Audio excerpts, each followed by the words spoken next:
Welcome to the Northwest Podcast. I'm Tanis, and I'm going to spend the next few minutes sharing my knowledge with you from years as a self-employed photographer and website designer. I'll share stories, give you my most helpful advice that I absolutely learned the hard way, probably more than once, and once in a while I'll dive into the technical side of photography, websites, and marketing. Let's get into today's topic. I don't know when in the year the topic of spring cleaning should be brought up.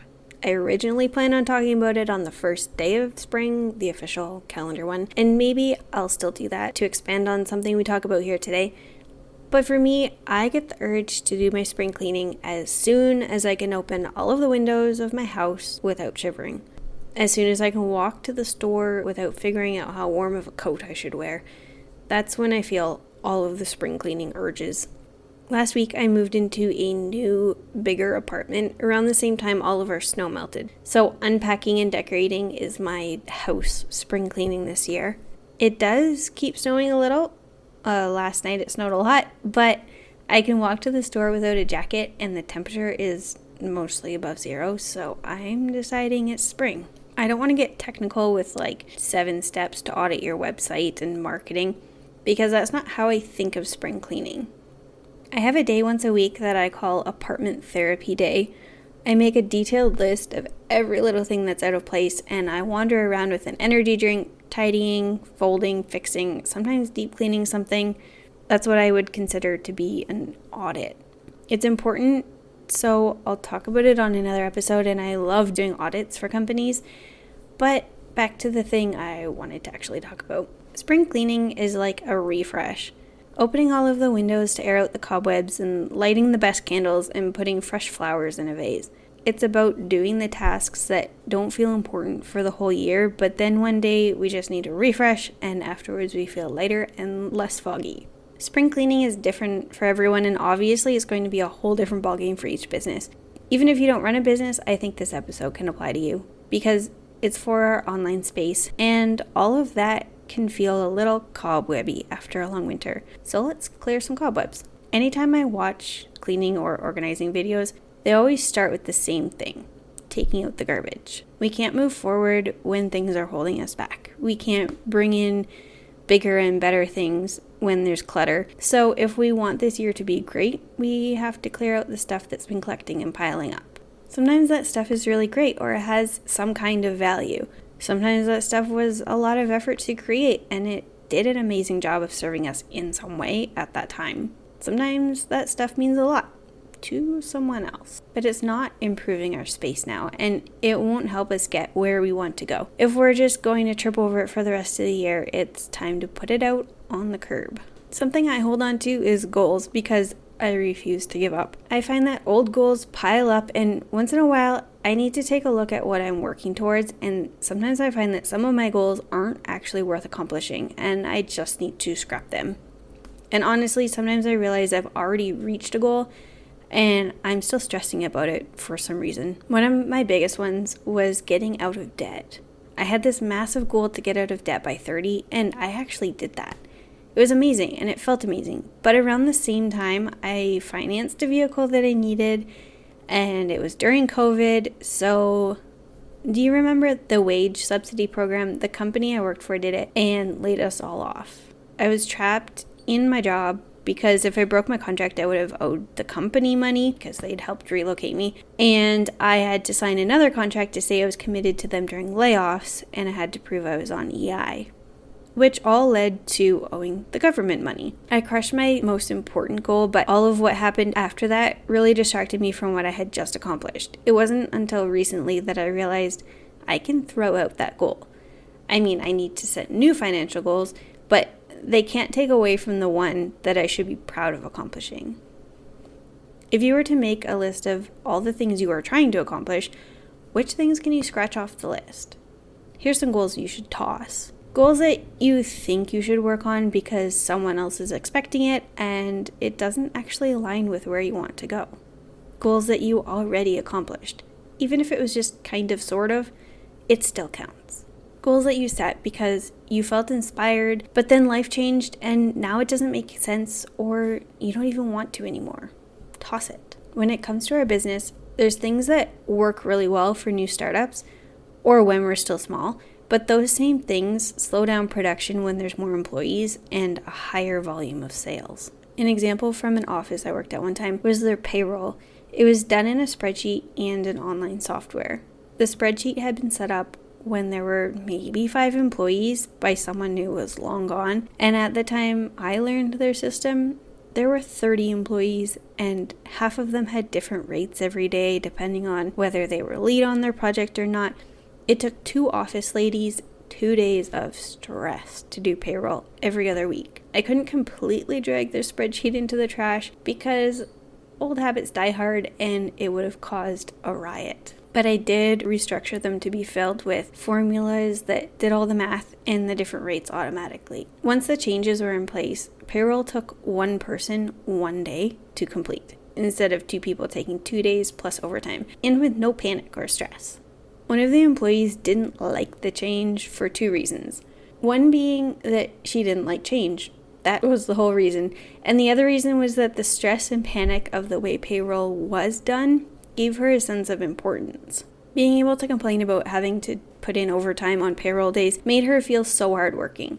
It sounds really critical to say those things about someone, but it's 1,000% true, and I'm telling you this because we all do it. We don't always like change, even when we see the value of it, and sometimes we hold on to things that make us feel like we're needed. So throw out-of-date systems right into the garbage can and find ones that aren't hard just for the sake of being hard. When we open social media, there are so many things on there to distract us and very often ruin our mood, and it doesn't serve us. It absolutely doesn't help us run our business or reach our goals. Spring cleaning and taking out the trash can include unfollowing accounts, or at least muting them if it would be rude to unfollow them. It can also mean blocking people, and I know that sounds dramatic, stay with me here. You are running a business, and if someone is getting in the way of you showing up in your business or showing up online professionally, it's not rude to remove them from the establishment. I know we all want lots of interactions on our content because we think that's the whole point of marketing, but if those interactions are comments that are damaging to your brand or the way you want your business to show up for people, you have the right to restrict them. Think of your online presence as your store or your professional office, and don't invite people in who take away from the atmosphere you're working so hard to create. Without diving into audit territory, spring cleaning and taking out the trash includes scanning through your online presence. Facebook, TikTok, Etsy, everything. If accounts are inactive, now might be a good time to remove them. If your website has content that's out of date, now might be the time to just remove it from the site. After we take out the trash, we need to clear out the cobwebs.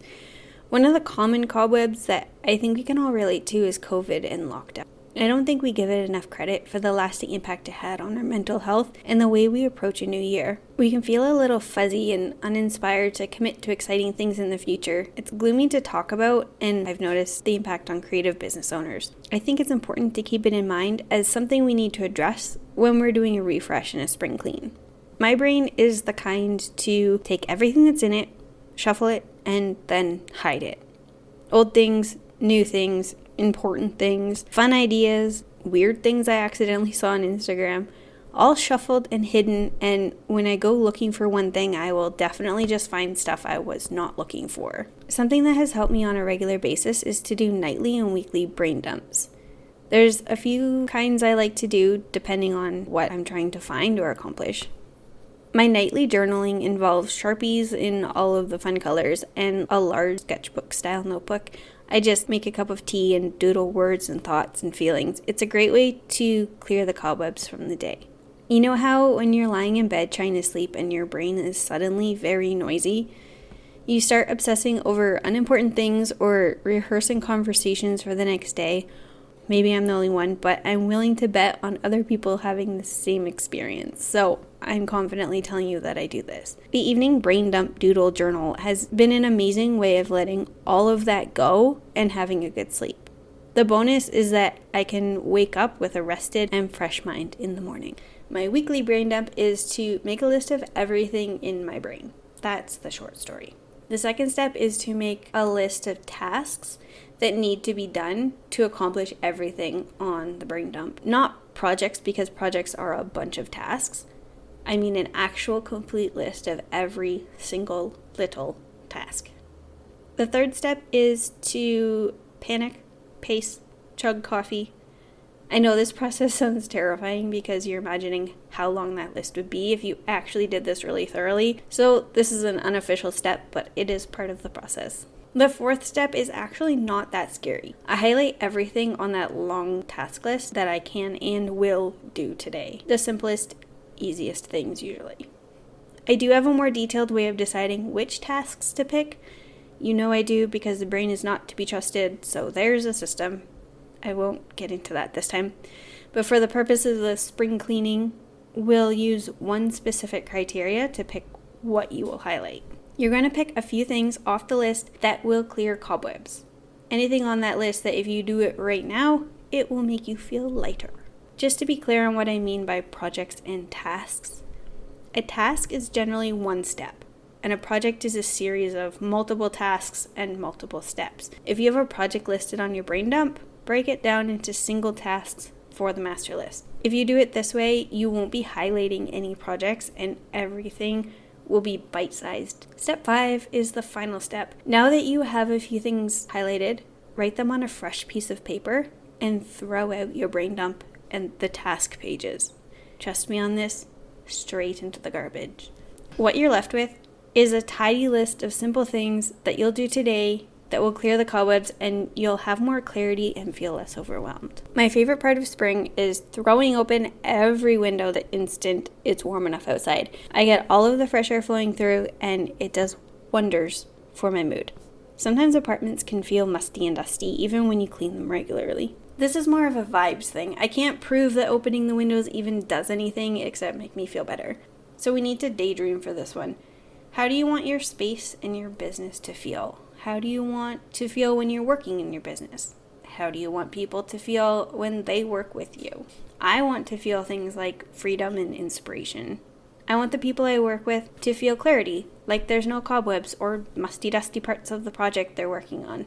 Just joy. For me, that means scanning through my business and getting rid of anything that feels overwhelming or restrictive, and adding things that feel encouraging, organized, and fresh. For the past year, my brand colors on my Northwest Instagram account were no color. They weren't even black and white. They were light gray and dark gray and middle gray. It felt perfect when I chose it as the color scheme, but going into the new year, it felt so wrong. My refresh was to pick new fonts, take new headshots with a fully blasted flash in my face, and put primary colors everywhere. It was like opening a window and letting a whole lot of fresh air and light in. It gives me space to be more free and to be a more lighthearted version of myself. The point of all of that is to level up the vibes, as they say. This next part is inspired by our bestie, Miley Cyrus, and the very empowering anthem of 2023. There's something about fresh flowers sitting on my desk that just adds so much joy to the space. And joyful people are inspired, creative people. The world can get a little gloomy, and we all need reminders of beautiful things once in a while. When we go onto social media to interact with other businesses, we need to spread sunshine and encouragement. We all have similar things that feel like cobwebs or are discouraging. We are all on social media, so we're all seeing that same content that is bringing us down or convincing us we're not good enough. So be a cheerleader. Be the person who leaves comments on posts that are encouraging and send DMs just to hype up the people in your community. Imagine we're all working in the same office and you can be the one who walks through the room leaving flowers on everyone's desk. If you read your website content and it doesn't make you smile, throw out the gloomy things and write new copy that makes the world and your business a little brighter. Focus on writing about the ways you help others, how you make their life easier, and how you make their day better. Sometimes the best way to refresh our space is to get out of it. I mentioned the phrase musty dusty, and I don't want to say that about my house because I don't want to sound like I'm a gross person. I would rather talk about how I air my sheets out before I make my bed and I clean my dishes before I wash them. If my apartment feels musty dusty sometimes, it's because I need sunshine directly in my eyeballs. No matter what our job is or what kind of business we run, spring cleaning needs to include going out into nature and breathing outdoor air. When we come back, our projects will feel more inviting and we'll have a new idea or solution for something creative. We'll be able to show up better for our clients and our families. While you're walking, I'm going to do this too, so I should say while we're walking, let's think about how we can spring clean our business and our marketing. And if you're in the Okanagan, we can do the walking together. Just text me and I'll be there. We'll think of all the things that aren't going to actively help us reach our goals this year that we can throw straight into the garbage. While we walk, we can let our mind wander until it finds all of the little worries and ideas that have been hidden. So when we go to brain dump it all, it will come flowing out. We'll think about what it means to give our business a little airing out so we can feel freedom or joy or whatever it is we want to feel. We'll sing flowers while we think about all of the people in our community who could use a bit of sunshine and encouragement added to their day and how we'll be the one to send it to them. The best part about spring cleaning is that it doesn't have to be in the spring. It can be done anytime the cobwebs collect in our brain and the corners of our business get musty-dusty. It can be done 100 times this year if that's what it takes. If you're listening to this in July, it just means the walk outside will be a little sunnier than if you're listening to this when I'm recording it in February. Thank you for listening. This has been another episode from the Northwest Podcast. If you found this helpful, encouraging, or entertaining, make sure to subscribe so you never miss an episode. To request a topic I haven't covered, or to chat about your unique project, you can email me at contact@tanusphoto.com or head to my website, tanusphoto.com. You'll also find past episodes and resources there to help you navigate your website design and marketing projects. Chat soon. As you know, my main job is photography, and more specifically, creating galleries of content for businesses to use in their marketing and on their websites. Since I've decided it's spring, even though the weather and the calendar are saying otherwise, it's time to break some other rules too. For a limited time, my content refresh sessions are for everyone, not just clients who already have a gallery from a previous full session. Rule broken. I generally don't offer discounts on photo sessions. That's kind of a rule, so you know what that means. $100 discount on content refresh sessions. Regularly $350, these sessions will be just $250 for a few weeks. Plus, your gallery will be automatically social media optimized. It's an add-on, I like to do it as a treat. Do you know what we don't like? Travel fees. So we won't have any of those while we're breaking rules. Within the Okanagan, of course, let's not get too silly. If you live anywhere else, you know what I always say, I will travel to the moon for you, if you cover the cost. We are going to follow rules again on the actual first day of spring, so this offer ends Tuesday, March 19. So let's make lots and lots of magic happen before that. To book your spring content refresh session and take advantage of the discounted rate, visit my website, tanusphoto.com, and the pop-up will give you the links to book or to learn more about what's included and extra add-ons. If you have questions, my emails are open for chats. My email is contact@tanusphoto.com. I can't wait to start your gallery.